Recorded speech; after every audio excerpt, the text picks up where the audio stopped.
Fatafiditra ao anatin'ny fanamariana ny fahadimapolo taona ny banky afrikanina momba ny fampandrosoana dia nisy androany ny fampirantiana ny tantaran'ny BAD teny amin'ny tranobe ny Tourzital teny Akorondrano teny.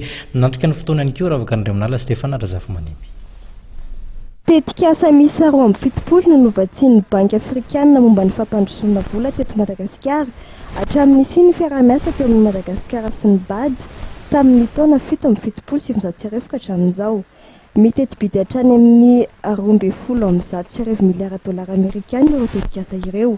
Ankoatra ny famatsim-bola amin'ny sehatra ara-pampandrosoana dia mandray anjara feno amin'ny fanohanana Madagasikara manoloana ireo vona ara-boajanahary amin'ny ihany koa ny BAD toy ny ady atao amin'ny firongatry ny Valala.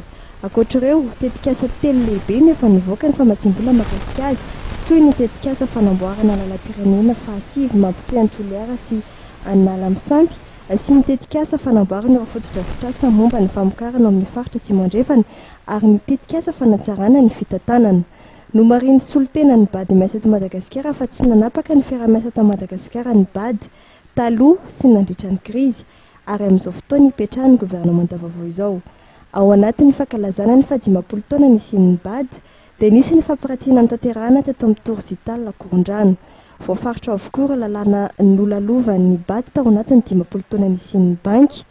Misy ongadina amin'izany ihany koa ny fitombon'ny vola nampiasain'ity banky afrikanina mba fampandrosoana ity ka raha tany amin'ny taona 17 izay nanomboana no famatsim-bola ho amin'ny fampandrosoana dia nitetina 10.4 tapitrisa dolara monja ny vola nampiasainy ary firenena 3.20 no mpikambana tamin'izany. Ankehitriny kosa dia mahatratra 3.10 miliara dolara ny fampiasam-bola am-pelantanan'ny BAD ary firenena 7.70 no mpikambana ao aminy.